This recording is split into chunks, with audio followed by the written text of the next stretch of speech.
सन्न्यासस्य महाबाहो तत्त्वम् इच्छामि वेदितुम् त्यागस्य च ऋषिकेश पृथक्केशी निषूदना।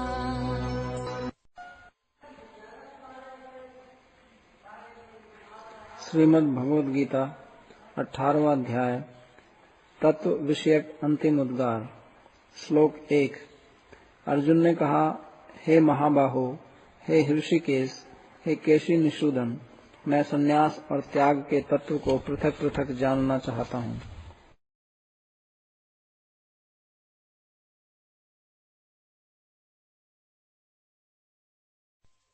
काम्यानां कर्मणां न्यासं सन्न्यासं कवया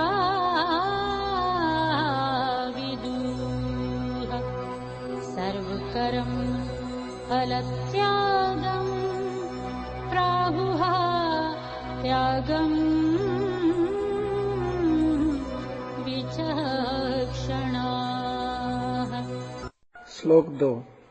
श्री भगवान ने कहा, निपुण पंडितगण काम्य कर्मों के स्वरूपतः त्याग को संन्यास जानते हैं और सभी कर्मों के फल के त्याग को त्याग कहते हैं।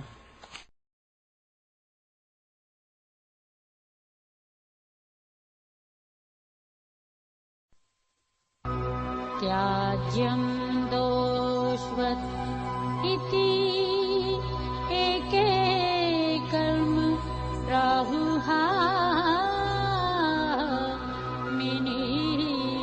मनीषिणाः यज्ञदान तपः कर्म न त्याज्यम् इति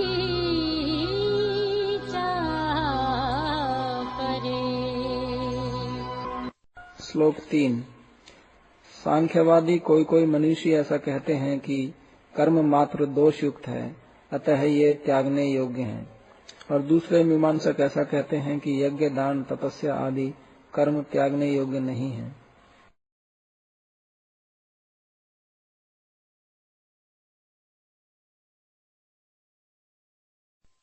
निश्चयं शृणु मे तत्र त्यागे भरत सत्तम् त्यागः हि पुरुष व्याघ्र त्रिविधा संप्रकीर्तिता। श्लोक 4। हे भरत श्रेष्ठ, त्याग के संबंध में मेरा निश्चय श्रवण करो। हे पुरुषवर, त्याग 3 प्रकार का कहा गया है।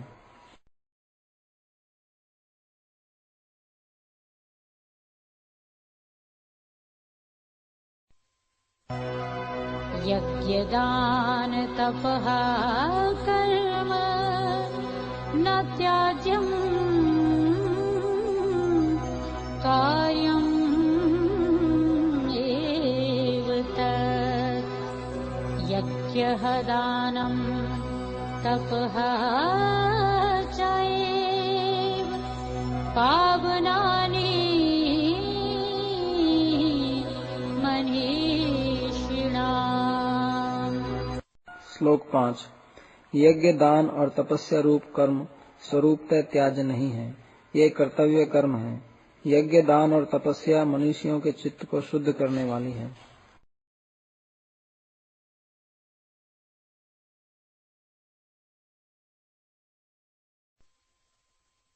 तानि पीतु कर्माणि संगं त्यक्त्वा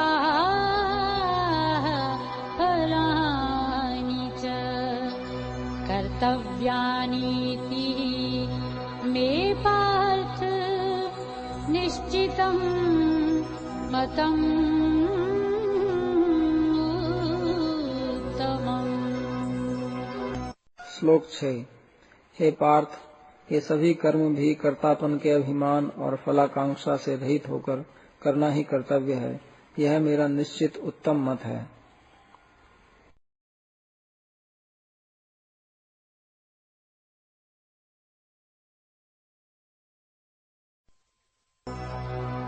नियतस्य तु संन्यासः कर्मणाः न उपपद्यते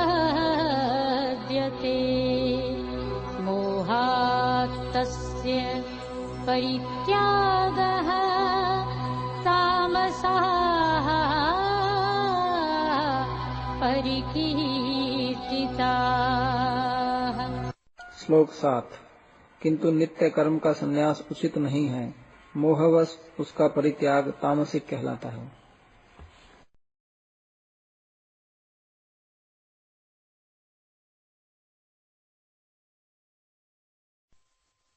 दुःखमिति एव यत्कर्म कायकलेश भयात् त्यजेत् सह कृत्वा राजसं त्यागम् न एव त्यागफलम् लभेत्। श्लोक 8। जो दुखजनक मानकर शारीरिक कष्ट के भय से कर्म का परित्याग करता है, वह राजस त्याग करते हुए त्याग के फल से वंचित रहता है।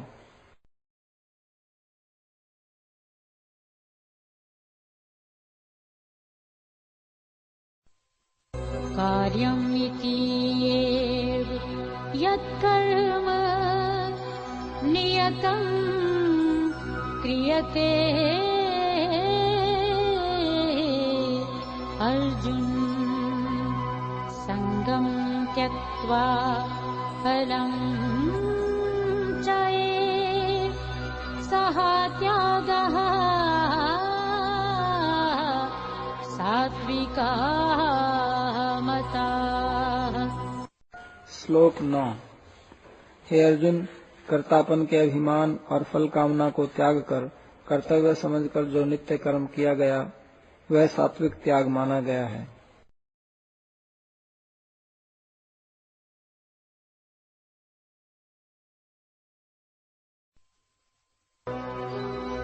न द्वेष्टि अकुशलं कर्म कुशलेन अनुसज्जते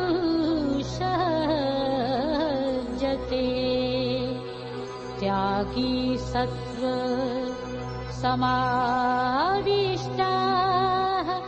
मेधावी छिन्न संशयाः। श्लोक 10। सत्वगुण से संपन्न स्थिर बुद्धि वाले और संशय रहित त्यागी दुखजनक कर्म से द्वेष नहीं करते और सुखजनक कर्म में अनुरक्त नहीं होते।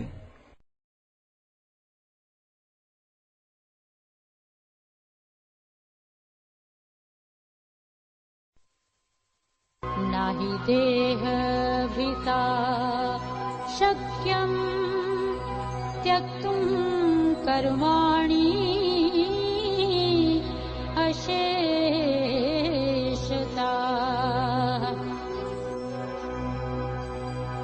यः तु कर्म फलत्यागी सः त्यागी इति अभिधीयते। श्लोक 11। देहधारी जीव के लिए सभी कर्मों का स्वरूपतः त्याग संभव नहीं है, किंतु जो लोग सभी कर्मों के फल को त्यागने वाले हैं, वे त्यागी हैं, ऐसा कहा जाता है।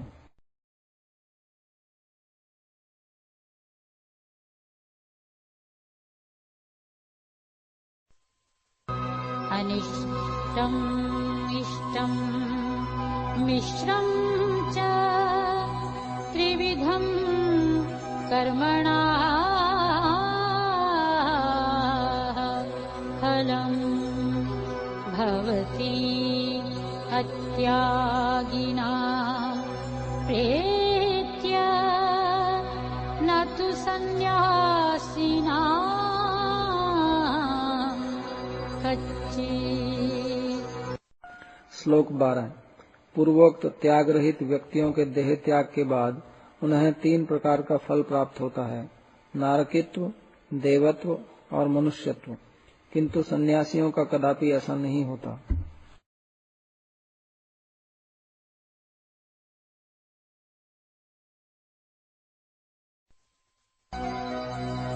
पञ्चेतानि महाबाहो कारणानि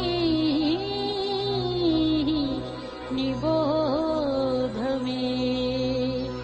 सांख्ये कृतान्ते प्रोक्तानि सिद्धये सर्वकर्मणाम्।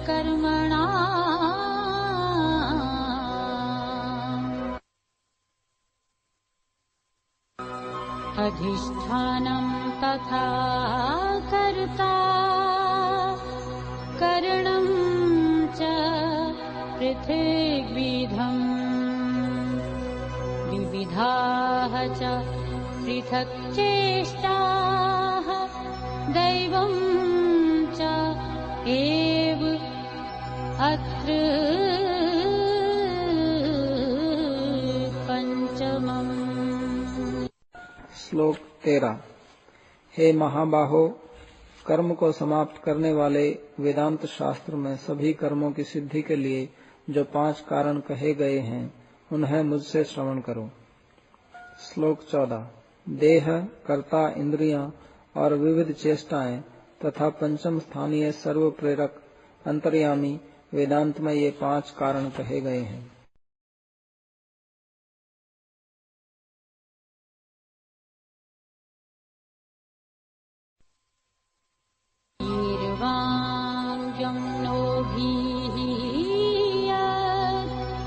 कर्म प्रारभते नराः न्याय्यं वा विपरीतं वा पञ्च एते तस्याः हेतवः। श्लोक 15। मानव काय, वाक्य और मन के द्वारा धर्मयुक्त या अधर्मयुक्त जो कुछ कर्म करता है, ये 5 ही उसके कारण हैं।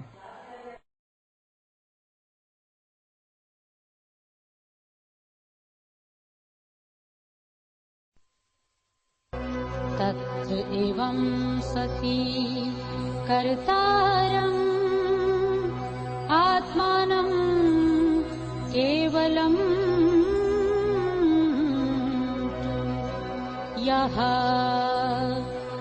पश्यति अकृत् बुद्धित्वात् न सः पश्यति दुर्मतिः। श्लोक 16। ऐसा होने पर भी जो व्यक्ति केवल आत्मा को उन समस्त कर्मों का कर्ता कहकर विचार करता है, असंस्कृत बुद्धि वाला होने के कारण वह दुर्मति ठीक नहीं समझता है।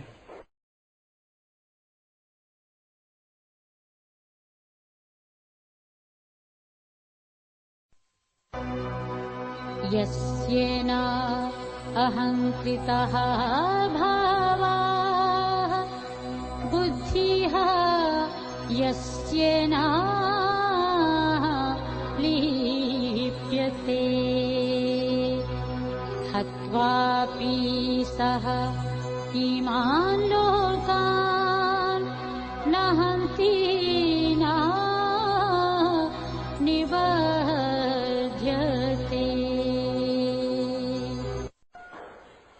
श्लोक 17। जिनका कर्तापन का अभिमान नहीं है और जिनकी बुद्धि कर्म फल में आसक्त नहीं होती, वे समस्त प्राणियों की हत्या करने पर भी वस्तुतः हत्या नहीं करते हैं एवं उस फल में आबद्ध भी नहीं होते हैं।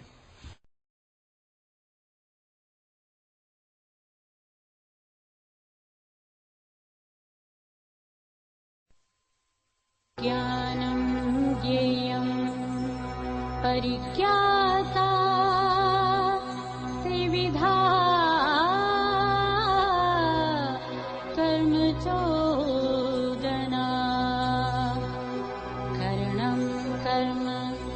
कर्ता इति त्रिविधाः कर्म संग्रहः।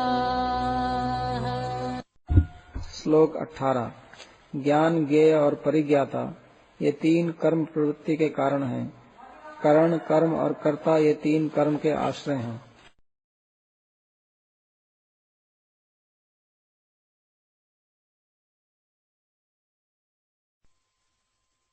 नम कर्म च कर्ता च त्रिधा एव गुणभेदताः प्रोच्यते गुणसंख्याने यथावत् शृणु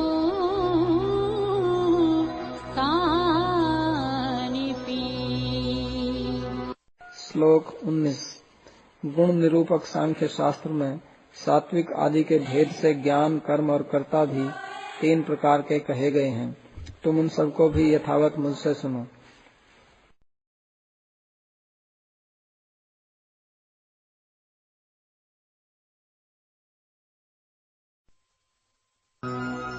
सर्वभूतेषु येन एकं भावम् अव्ययम् ईक्षते अविभक्तं विभक्तेषु तत् ज्ञानं विद्धि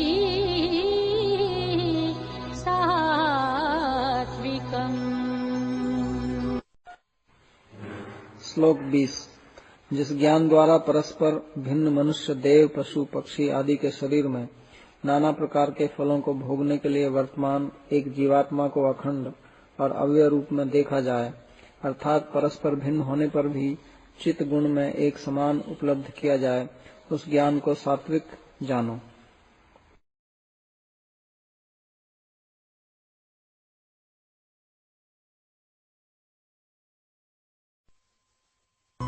पृथक्त्वेन तु यत् ज्ञानम् नानाभावान् पृथग्विधान् वेत्ति सर्वेषु भूतेषु तज्ज्ञानं विद्धि राजसम्। श्लोक 21। किंतु देव, मनुष्य आदि सभी जीवों में पृथक पृथक रूप में जीव संबंधी जो ज्ञान है, उसके द्वारा जीव को पृथक जातीय और नाना अभिप्राय वाला उपलब्ध किया जाता है। ऐसे ज्ञान को राजसिक जानो।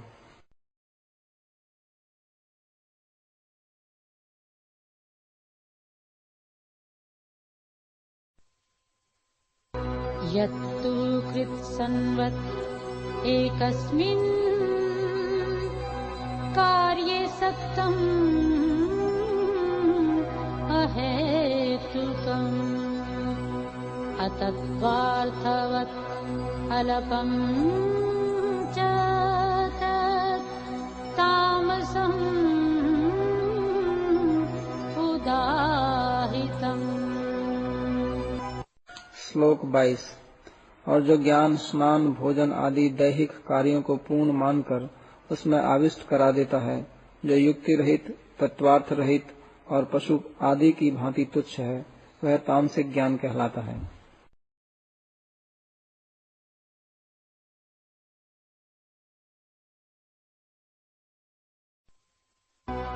नियतं संगरहितम् अरागद्वेषतः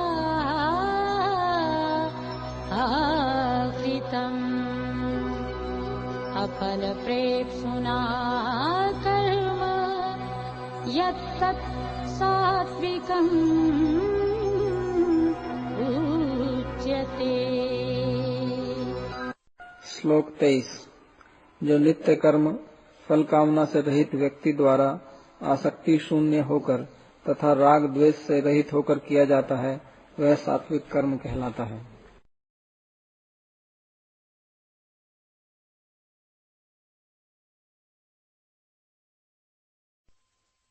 तु कामेप्सुना कर्म साहंकारेण वा पुनः क्रियते बहुलायासं तत् राजसम् उदाहृतम्। श्लोक 24। किंतु जो कर्म फल की कामना करने वाले तथा अहंकारी व्यक्ति द्वारा अत्यंत क्लेश पूर्वक किया जाता है वह राजसिक कहलाता है।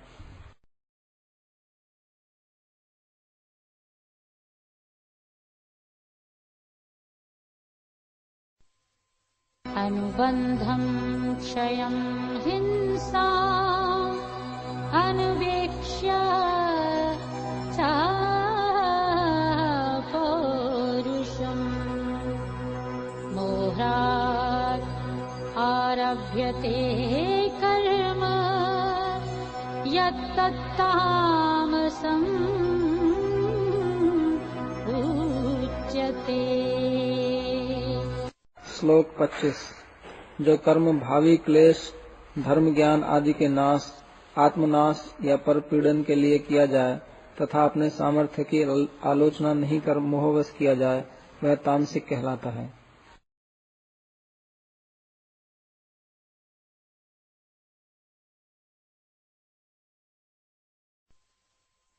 मुक्त संगः अनहंवादी धृत्युत्साहः समन्विताः सिद्ध्यसिद्ध्योः निर्विकाराः कर्ता सात्विकः उच्यते। श्लोक 26। फल की कामना से रहित, अहंकार शून्य, धैर्य और उत्साह वाला तथा कार्य की सिद्धि में निर्विकार रहने वाला कर्ता ही सात्विक कर्ता कहलाता है।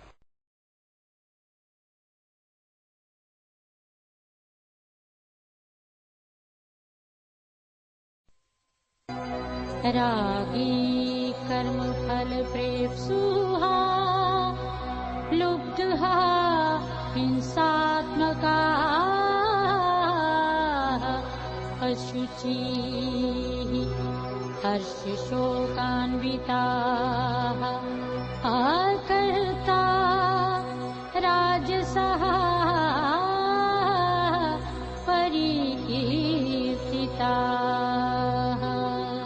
श्लोक 27। कर्म में आसक्त, कर्मफल की कामना करने वाला, विषयों में आसक्त, हिंसा प्रिय, शुचिहीन तथा हर्ष और शोक युक्त कर्ता राजसिक कहलाता है।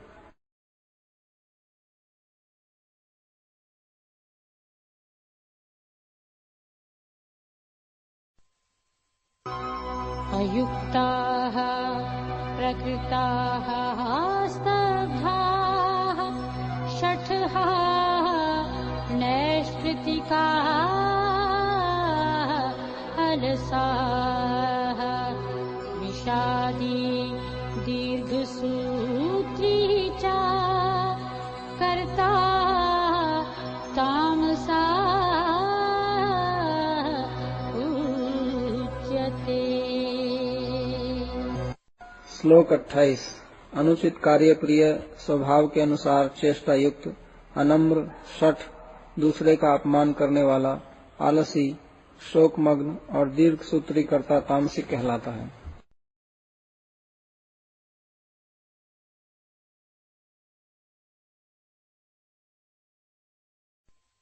बुद्धेः भेदं जितेः चाएव गुणतः त्रिविधम्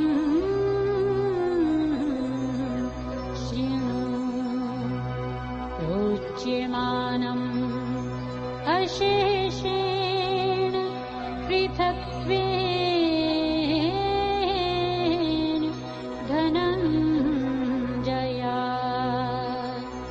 श्लोक 29। हे धनंजय, गुण के अनुसार बुद्धि और धृति के जो 3 भेद हैं, उन्हें पृथक पृथक संपूर्ण रूप से कहा जा रहा है। तुम श्रवण करो।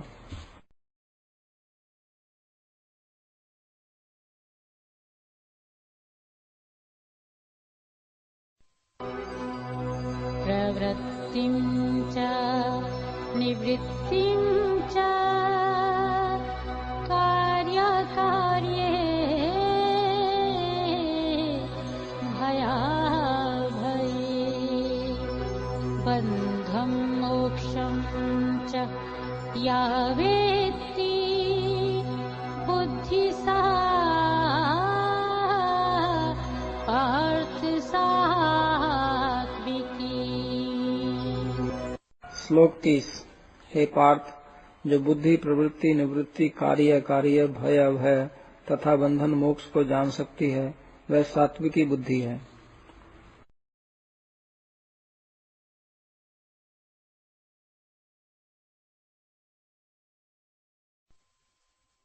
यया धर्मम् अधर्मम् च कार्यं च अकार्यम् एव च अयथावत् प्रजानाति बुद्धिः सा पार्थ राजसी। श्लोक 31। हे पार्थ, जिसके द्वारा धर्म अधर्म और कार्य अकार्य को यथार्थतः नहीं जाना जा सकता, वह बुद्धि राजसी है।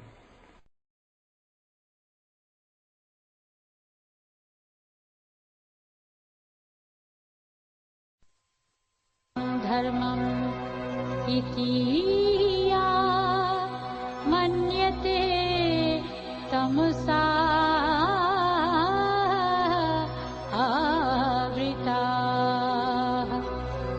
सर्वार्थान् विपरीतान् च बुद्धिः सा पार्थ तामसी। श्लोक 32। हे पार्थ, जो बुद्धि अधर्म को धर्म मानती है तथा सभी विषयों का विपरीत अर्थ करती है, वह बुद्धि तमोगुण से आच्छन्न होने के कारण तामसी है।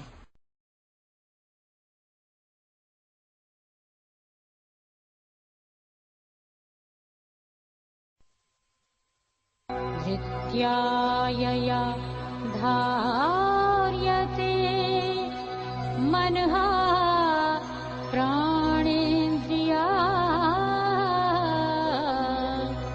क्रियाः योगेन अव्यभिचारिण्या धृतिः सा पार्थ सात्विकी। श्लोक 33। श्लोक 33। हे पार्थ, योगाभ्यास पूर्वक जिस अव्यभिचारिणी धृति द्वारा पुरुष मन प्राण और इंद्रियों की क्रियाओं को नियमित करता है, वह धृति सात्विकी है।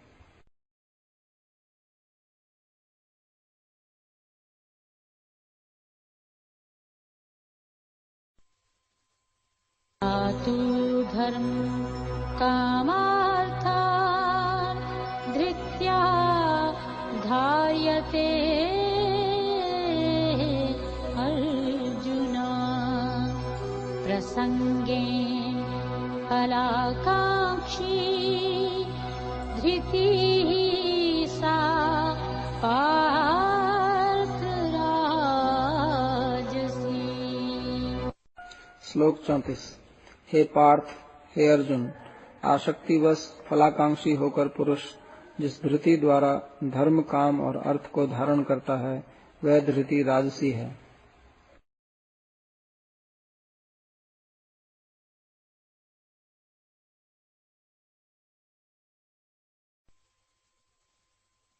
स्वप्नं भयं शोकं विषादं मदं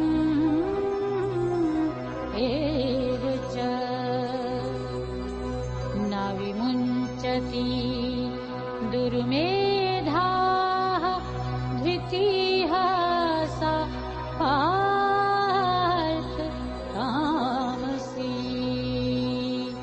श्लोक 35। अविवेकी मेधायुक्त व्यक्ति जिस धृति द्वारा निद्रा, भय, शोक, विषाद और विषय भोग से उत्पन्न मद का त्याग नहीं करते, वह धृति तामसी कहलाती है।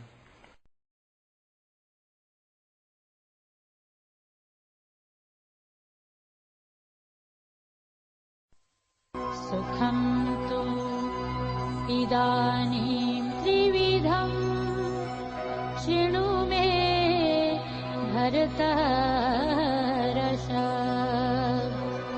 अभ्यासात् रमते यत्र दुःखान्तं च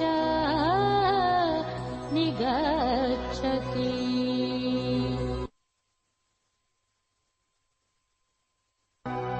यत्तत् अग्रे विषं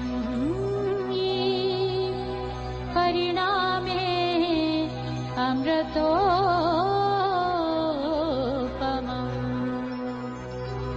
तत्सुखं सात्विकं प्रोक्तम् आत्मबुद्धि प्रसादजम्। श्लोक 36। हे भरत श्रेष्ठ, अब मुझसे 3 प्रकार के सुख के विषय में श्रवण करो। जीव पुनः पुनः अभ्यास द्वारा जिस सुख में रति प्राप्त करता है एवं जिसके द्वारा संसार रूप दुख का अंत होता है, वह सात्विक है। श्लोक 37। जो कोई सुख पहले विष के समान किंतु परिणाम में अमृत के समान है और आत्म विषयक बुद्धि की निर्मलता से उत्पन्न होता है, वह सुख सात्विक कहलाता है।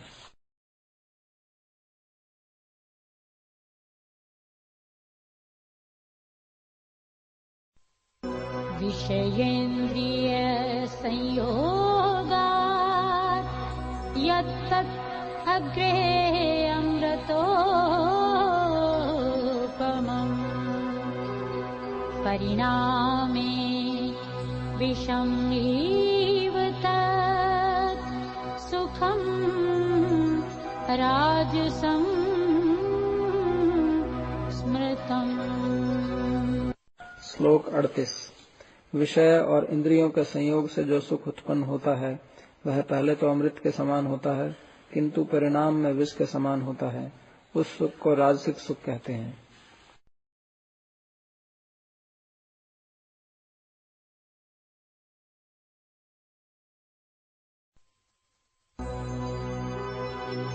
यत् अग्रे च अनुबन्धे च सुखम् मोहनम्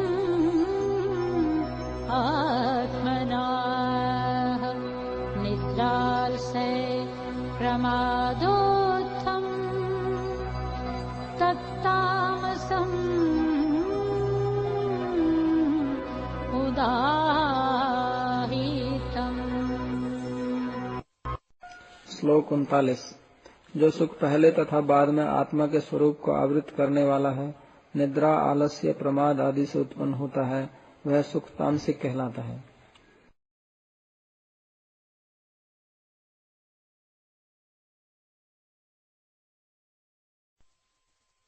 न तत् अस्ति पृथिव्यां वा दिव्यदेवेषु वा पुनः सत्त्वम्।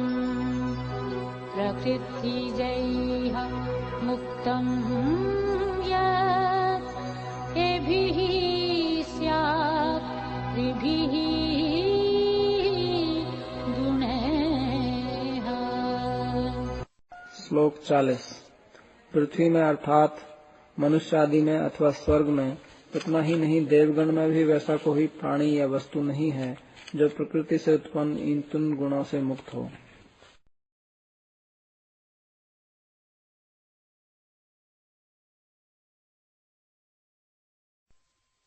ब्राह्मण क्षत्रिय विशाम शूद्राणां च परन्तप कर्माणि प्रविभक्तानि स्वभाव प्रभुवैः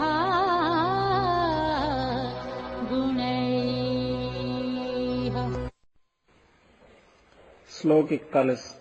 हे परंतप, ब्राह्मण, क्षत्रिय, वैश्य और शूद्रों के कर्म स्वभाव से उत्पन्न गुणों के अनुसार विभक्त हुए हैं।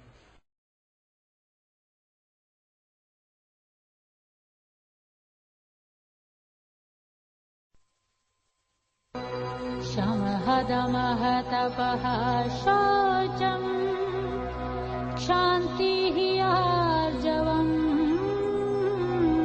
एव च ज्ञानं विज्ञानम् आस्तिक्यम् ब्रह्मकर्म स्वभावजम्। श्लोक 42।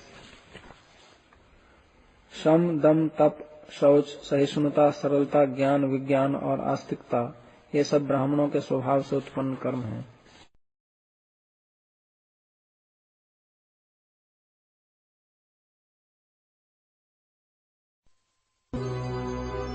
शौर्यं तेजः धृतिः दाक्ष्यम् युद्धे चापि अपलायनम् दानम् ईश्वरभावः च क्षात्रम् कर्म स्वभावजम्। श्लोक 43। शौर्य, तेज, धृति, दक्षता, युद्ध में पीठ नहीं दिखाना, दान, लोक नेतृत्वता ये सभी क्षत्रियों के स्वाभाविक कर्म हैं।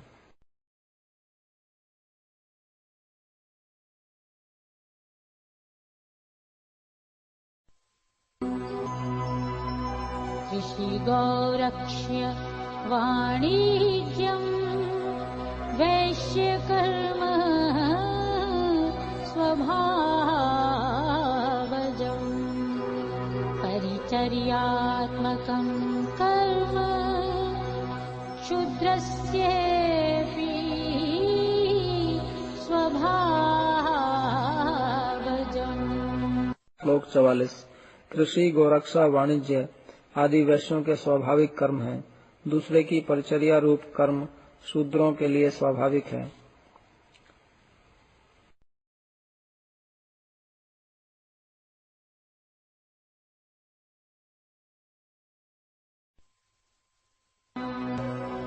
स्वे स्वे कर्मणि अभिरताः संसिद्धिं लभते नरः स्वकर्मनिरतः सिद्धिं यथा विन्दति तत्सिद्धिम्। श्लोक 45। अपने अपने अधिकार के अनुसार कर्म में निरत मानव ज्ञान योग्यता रूपी सिद्धि प्राप्त करते हैं। अपने आधिकारिक कर्म में निरत व्यक्ति किसी प्रकार सिद्धि लाभ करते हैं, उसे श्रवण करो।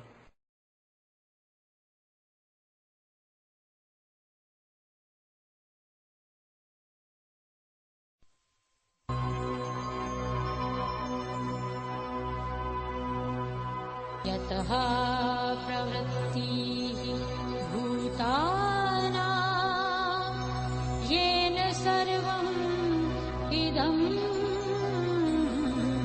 ततम् स्वकर्मणा तम् अभ्यचर्या सिद्धिं विन्दति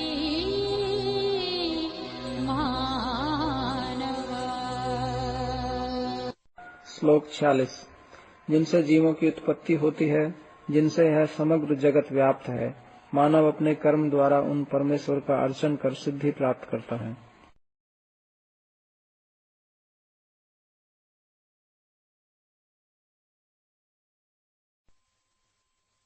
श्रेयान् स्वधर्मः विगुणाः परधर्मः स्वनुष्ठिता स्वभावनियतं कर्म कुर्वन् नाप्नोति किल्बिषम्।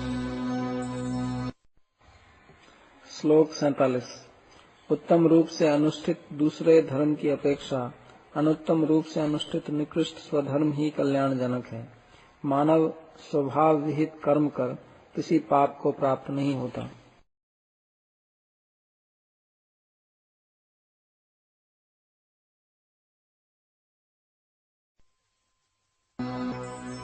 सहजं कर्म कौन्तेय सदोषम् अपि न त्यजेत्। सर्वारम्भा हि दोषेण धूमेऽग्निः इव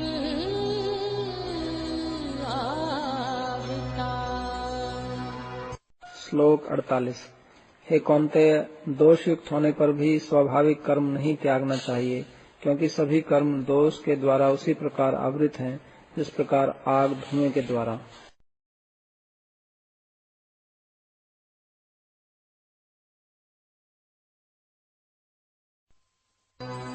असक्त बुद्धिः सर्वत्र जितात्मा विगतस्पृहा नैष्कर्म्य सिद्धिं परमां संन्यासे अधिगच्छति। श्लोक 49। प्राकृत वस्तु मात्र में आसक्ति शून्य बुद्धि वाला, वशीकृत चित्त वाला और ब्रह्मलोक तक के सुख आदि में स्पृहा शून्य व्यक्ति स्वरूपतः कर्म त्याग कर नैष्कर्म्य रूपी श्रेष्ठ सिद्धि प्राप्त करता है।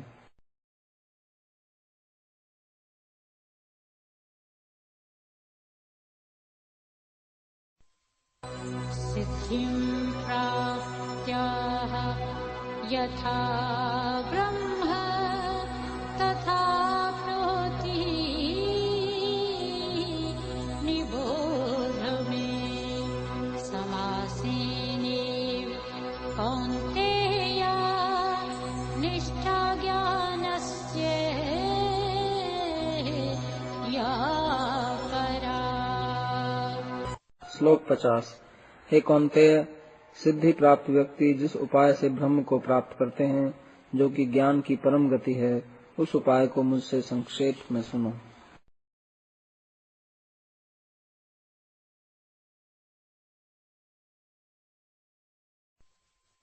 बुद्ध्या विशुद्ध्या युक्ताः धीत्या आत्मानं नियम्य च शब्दादीन् विषयान् त्यक्त्वा रागद्वेषो व्युदस्य च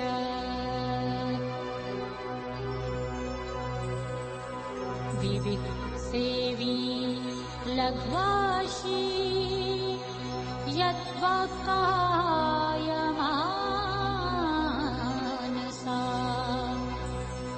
ध्यानयोगपरहा नित्यं वैराग्यं समुपाश्रिताः।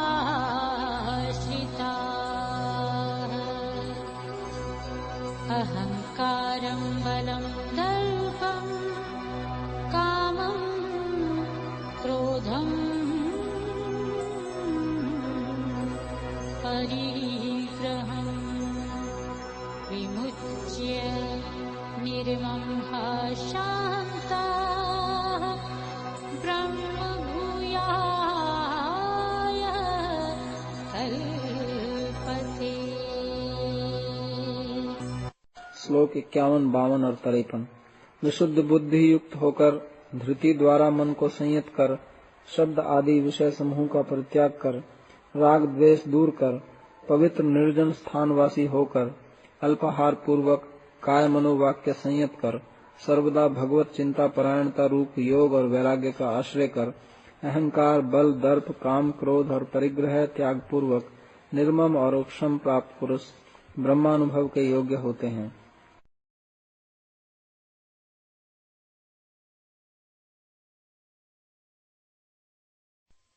ब्रह्मभूतः प्रसन्नात्मा न शोचति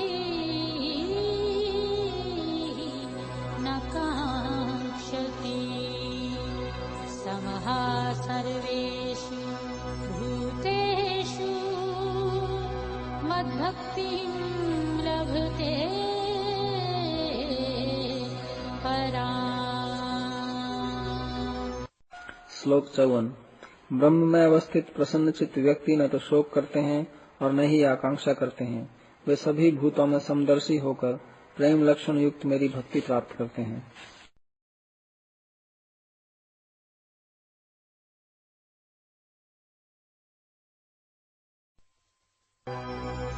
भक्त्या माम् अभिजानाति यावान् यः चास्मि तत्त्वतः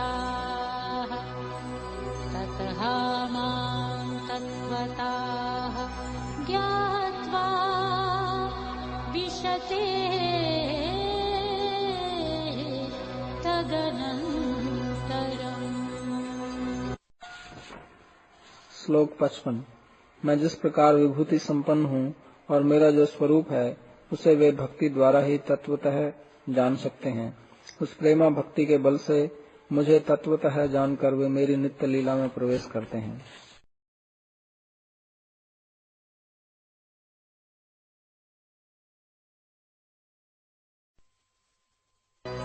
सर्वकर्माणि अपि सदा कुर्वाणः मध्य आश्रयः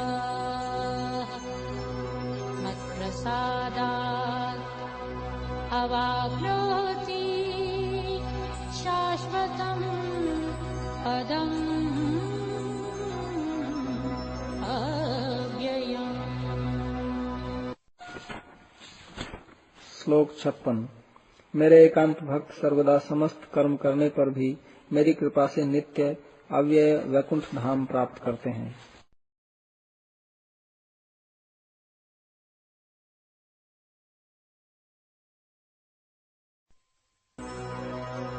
चेतसा सर्वकर्माणि मयि सन्न्यस्य मत्पराः बुद्धियोगम् उपाश्रित्य मच्चितः सततं भव। श्लोक 57।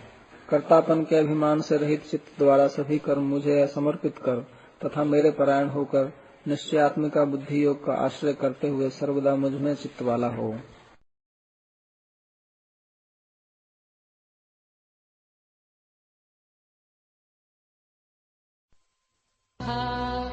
सर्वदुर्गाणि मत्प्रसादात् तरिष्यसि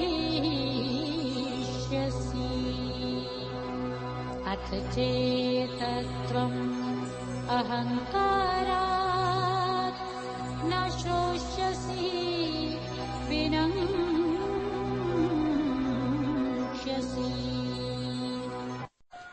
श्लोक 58। मेरे स्मरण परायण होने से मेरे अनुग्रह से तुम समस्त दुर्ग अर्थात विघ्न बाधाओं से उत्तीर्ण होगे और यदि तुम मेरी बातों को नहीं सुनोगे तो तुम संसार रूप नाश प्राप्त करोगे।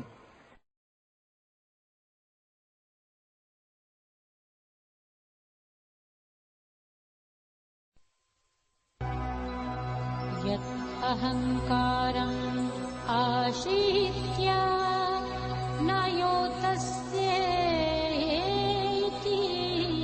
मन्यसे मिथ्या एषः व्यवस्यायाते प्रकृतिः त्वां योक्ष्यति। श्लोक 59। अहंकार का आश्रय कर तुम यह जो सोच रहे हो कि युद्ध नहीं करूंगा, तुम्हारा यह संकल्प मिथ्या ही सिद्ध होगा। क्योंकि रजोगुणात्मिका मेरी माया तुम्हें युद्ध में नियोजित करेगी ही।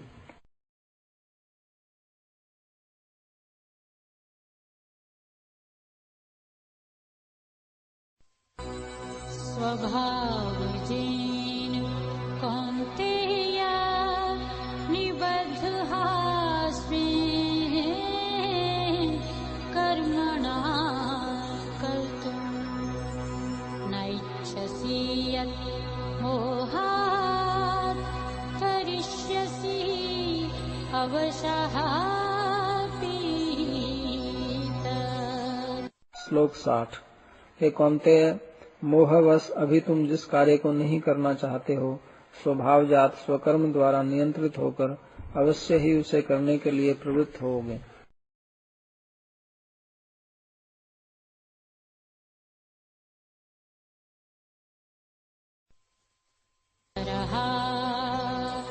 सर्वभूतानां हृद्येशे अर्जुन तिष्ठति भ्राम्यन् सर्वभूतानि यन्त्रारूढानि मायया। श्लोक 61। हे अर्जुन, सर्वांतर्यामी परमात्मा सभी जीवों के हृदय में अवस्थान करते हैं और अपनी माया द्वारा यंत्रारूढ़ की भांति जीव को संसार चक्र में भ्रमण कराते हैं।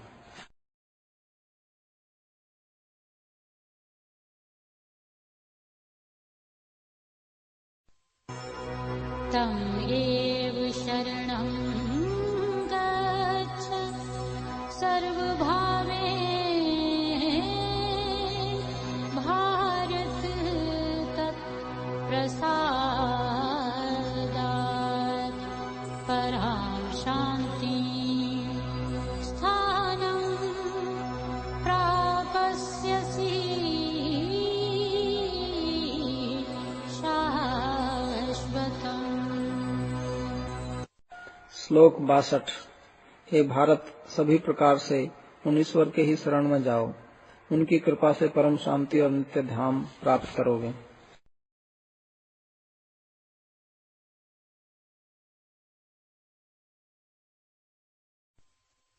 इति ते ज्ञानम् आख्यातम् गुह्यात् गुह्यतरम् मया विमृश्येतत् अशेषेण यथा इच्छसि तथा कुरु। श्लोक 63। इस प्रकार मेरे द्वारा तुम्हें गुह्यतर ज्ञान कहा गया। इस गुह्यतर ज्ञान की भली भांति आलोचना कर तुम्हारी जैसी इच्छा हो वैसा करो।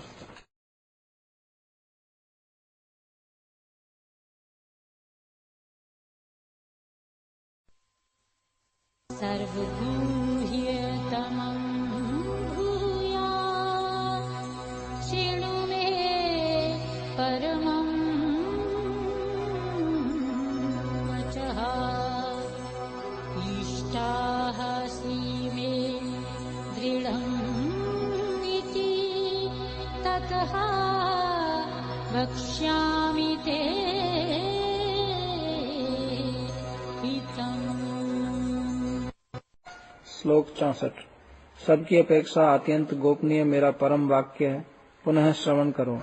तुम मेरे अत्यंत प्रिय हो, अतएव ऐसा जानकर तुम्हारे हित के लिए कहूँगा।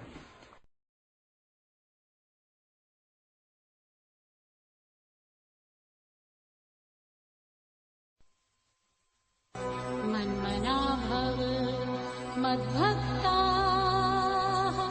मद्याजी मां नमस्कुरु माम् एव एष्यासि सत्यं ते प्रतिजाने प्रियासि मे। श्लोक 65। तुम मुझे चित्त समर्पण करो, मेरे नाम रूप लीला आदि के श्रवण कीर्तन आदि परायण होकर मेरे भक्त हो, मेरी पूजा करने वाला हो और मुझे नमस्कार करो। इस प्रकार तुम मुझे ही प्राप्त करोगे। मैं तुम्हें यह सत्य प्रतिज्ञा करता हूँ, क्योंकि तुम मेरे प्रिय हो।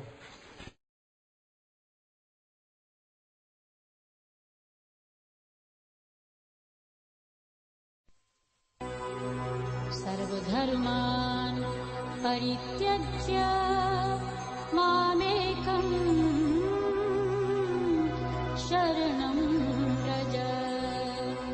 अहं त्वां सर्वपापेभ्यः मोक्षयिष्यामि मा शुचा। श्लोक 66। वर्ण, आश्रम आदि समस्त शारीरिक और मानसिक धर्मों का परित्याग कर एकमात्र मेरी शरण ग्रहण करो। मैं तुम्हें सभी पापों से मुक्त कर दूंगा। तुम शोक मत करो।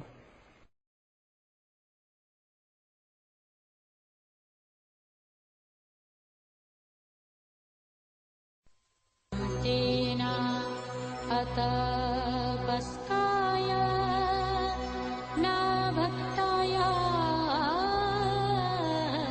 कदाचन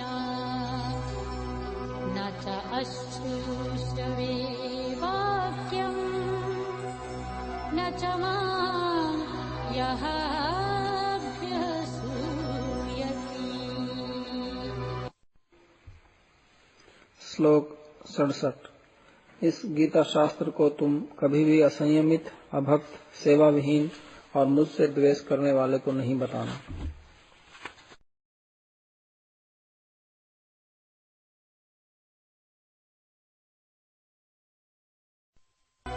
यः इमं परमं गुह्यं मद्भक्तेषु अभिधास्यति भक्तिं मयि परां कृत्वा मामेवैष्यसि असंशया। श्लोक 68। जो परम गुह्य इस गीता शास्त्र का उपदेश मेरे भक्तों को देंगे, वे मेरे प्रति पराभक्ति कर संशय शून्य होकर मुझे ही प्राप्त होंगे।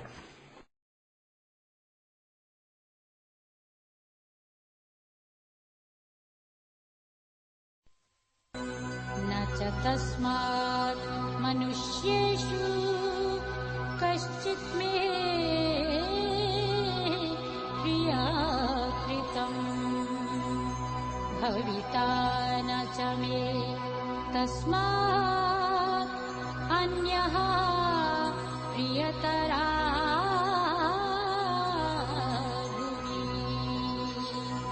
श्लोक 69। मनुष्यों में गीता की व्याख्या करने वाले की अपेक्षा और कोई मेरा प्रिय कार्य करने वाला नहीं है, और समस्त जगत में उनकी अपेक्षा अधिक प्रियतर और कोई नहीं होगा।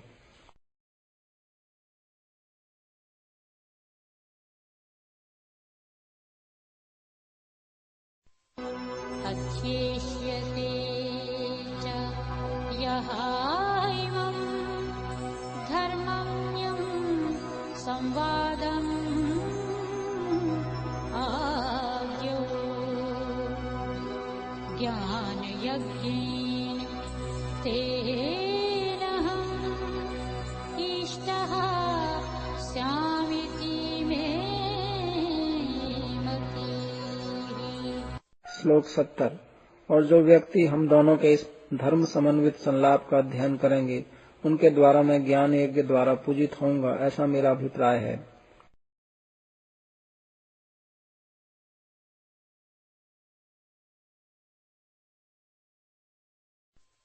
धावान् अनसूयाः च शृणुयादपि यः नरः सपि मुक्तः शुभान् लोकान् प्राप्नुयात् पुण्यकर्मणाम्।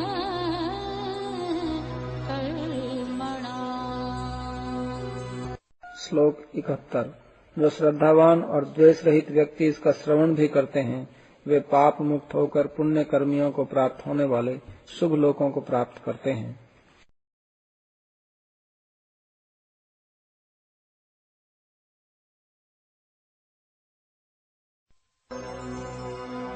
कच्चिदेतत् श्रुतं पार्थ त्वया एकाग्रेण चेतसा कच्चित् अज्ञानसम्मोहा प्रनिष्टाः ते धनञ्जया। श्लोक 72। हे पार्थ, हे धनंजय, क्या यह गीता शास्त्र तुम्हारे द्वारा एकाग्र चित्त से सुना गया और क्या इसे सुनकर अज्ञान जनित तुम्हारा मोह नष्ट हो गया है?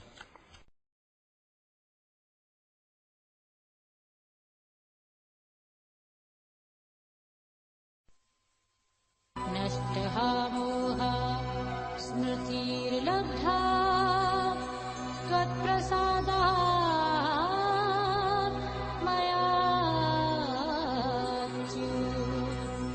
स्थितः अस्मि गतसन्देहः करिष्ये वचनं तव। श्लोक 73। अर्जुन ने कहा, हे अच्युत, आपकी कृपा से मेरा मोह नष्ट हो गया है और मैंने आत्मस्मृति प्राप्त की है।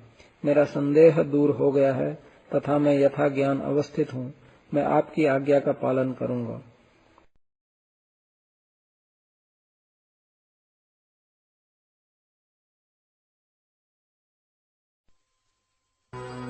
इत्यहं वासुदेवस्य पार्थस्य च महात्मना संवादम् इमम् अश्रावशम् अद्भुतम् रोमहर्षणम्। श्लोक 74। संजय ने कहा, इस प्रकार मैंने महात्मा वासुदेव तथा पार्थ के बीच हुए इस अद्भुत रोमांचकारी संवाद को सुना।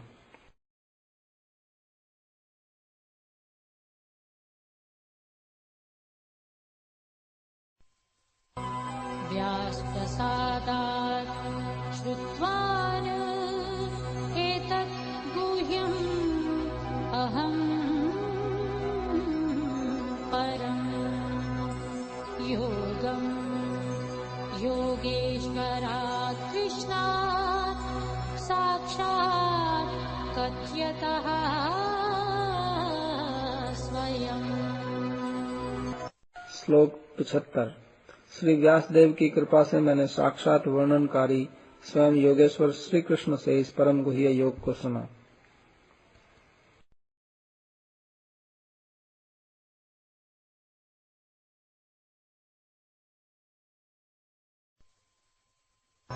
राजन् संसमृत्य संवादम् इमम्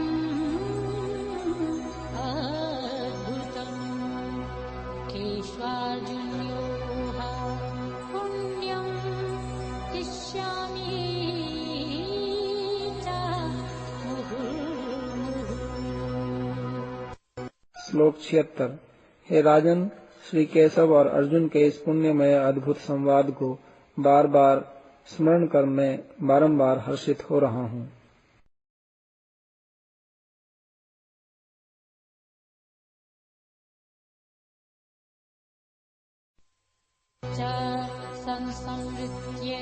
संसमृत्य रूपम् इति अद्भुतम् हरि विस्मयहमे महान् राजन् हृष्यामि च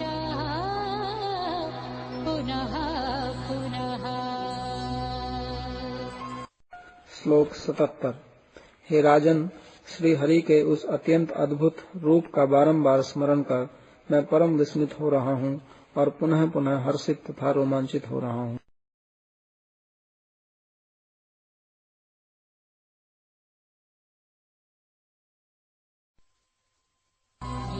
योगेश्वरः कृष्णा यत्र पार्थाः धनुर्धराः तत्र श्रीविजयाः भूतिः ध्रुवाः नीतिः मम।